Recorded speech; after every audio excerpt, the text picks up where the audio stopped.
ہمارے معاشرے میں جب جنازے کو کندھا دیا جاتا ہے تو ہر کندھا دینے والا بلند آواز سے کلمہ شہادت کا نعرہ لگاتا ہے، اور سننے والے بعض لوگ اشہد ان لا الہ الا اللہ و اشہد ان محمد رسول اللہ پڑھتے ہیں۔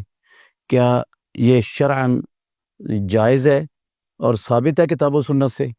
محترم ناظرین کرام، رسول اللہ صلی اللہ علیہ وسلم کی زندگی میں اور خلفائے راشدین کے دور خلافت میں، بلکہ صحابہ رضوان اللہ علیہ مجمعین کی زندگی میں جنازوں کے ساتھ ایسا کوئی عمل نہیں ملتا، نہ حدیث کی کتابوں میں اور نہ تاریخ کے ذخیرے میں کہیں کسی ایسے عمل کا نام و نشان موجود ہے۔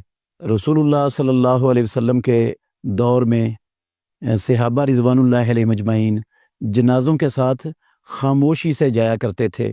بعض روایات میں یہ لفظ آئے ہیں کہ وہ کہتے تھے ہمیں ایسے محسوس ہوتا تھا جیسے ہمارے سروں پر پرندے بیٹھے ہیں، اور اگر ہم نے بات کی آواز نکالی تو وہ پرندے اڑ جائیں گے، اس قدر خاموشی ہوتی تھی جنازوں کے ساتھ چلتے ہوئے۔ تو اگر یہ کلمہ شہادت کہنے کا کوئی عمل اسلام کے اندر اس کی گنجائش ہوتی، اس کا کوئی اجر و ثواب ہوتا، یہ جائز ہوتا، تو رسول اللہ صلی اللہ علیہ وسلم اس کی ضرور تعلیم دے کر جاتے، اور صحابہ رضوان اللہ علیہ مجمعین ضرور بضرور اس کو عملی شکل میں پیش کرتے، اس پر عمل کرتے۔ تو رسول اللہ صلی اللہ علیہ وسلم کی خاموشی، آپ کے دور میں اس کا نام و نشان نہ ہونا، پھر صحابہ کی زندگیوں میں اس کا نام و نشان نہ ہونا، یہ اس بات کا بین ثبوت ہے، واضح دلیل ہے کہ اسلام کے اندر اس کی گنجائش نہیں ہے۔ اور جو آج کل اس کو دین سمجھتے ہیں، ثواب سمجھتے ہیں اور نیکی سمجھ کر یہ عمل کرتے ہیں، وہ یقینی طور پر بدعت کے مرتکب ہیں۔ اور بدعت کے بارے میں رسول مکرم صلی اللہ علیہ وسلم ہمیشہ ہر خطبے میں پڑھا کرتے تھے، کلو بدعت ضلالہ، ہر بدعت گمراہی ہے، وکلو ضلالۃ فی النار، اور ہر گمراہی کا انجام جہنم کی آگ ہے۔ تو ہمیں اس چیز سے بچ جانا چاہیے۔ اصل میں کلمہ شہادت پڑھنے کا وقت یا میت کو پڑھانے کا وقت تب تھا جب اس کی جان قبض ہو رہی تھی، روح نکل رہی تھی، جب وہ قریب المرگ تھا نا، اس وقت اس کو لا الہ الا اللہ کی تلقین کرنی چاہیے تھی۔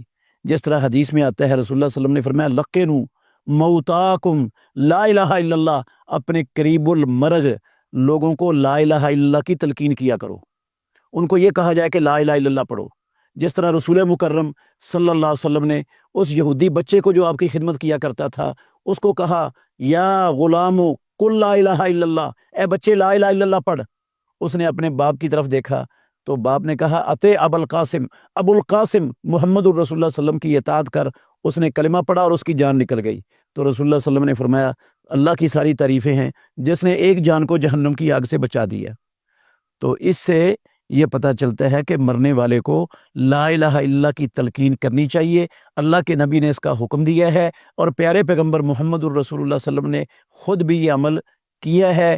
تو اس وقت تو لوگوں کو روکا جاتا ہے، منع کیا جاتا ہے ہمارے معاشرے میں کہ اس کو تلقین نہ کرو، یہ نہ کہو لا الہ الا اللہ پڑھ، وہ شاید انکار کر دے۔ تو کیا رسول اللہ صلی اللہ علیہ وسلم کو نہیں پتا تھا کہ وہ انکار کر سکتا ہے؟ میں اس تلقین کا حکم اپنی امت کو دے کر نہ جاؤں؟ اور اللہ کے نبی نے وہ پڑھایا ہے کلمہ، ٹھیک ہے وہ یہودی تھا، تو یہودی یا غیر یہودی کی تو استثناء اور تخصیص ہے ہی نہیں ہے حدیث میں۔ تو نبی صلی اللہ علیہ وسلم جب یہودی کو پڑھا سکتے ہیں تو مسلمانوں کو بھی جو قریب المرگ ہوں اس کو کلمہ پڑھنے کی تلقین کی جا سکتی ہے، کیونکہ رسول اللہ صلی اللہ علیہ وسلم نے فرمایا جس کی آخری بات لا الہ الا اللہ ہو گئی وہ جنت میں داخل ہو جائے گا۔ تو یہ تلقین کرنی چاہیے۔ اس وقت تو کوئی تلقین نہیں کرتا، اور جب وہ فوت ہو جاتا ہے اس وقت بھی کوئی نہیں پڑھتا، اور جب کندھا دینے آتے ہیں تو پھر کلمہ شہادت کا نعرہ بلند کرنا شروع کر دیتے ہیں۔ یہ ہمارے معاشرے میں اس عمل کی حوصلہ شکنی کرنی چاہیے، لوگوں کو اچھے انداز سے سمجھانا چاہیے کہ یہ بدعت کا عمل ہے، اور بدعت گمراہی ہے، اور گمراہی کا انجام جہنم ہے، تاکہ لوگ اس بدعت والے عمل سے اپنے آپ کو بچا سکیں۔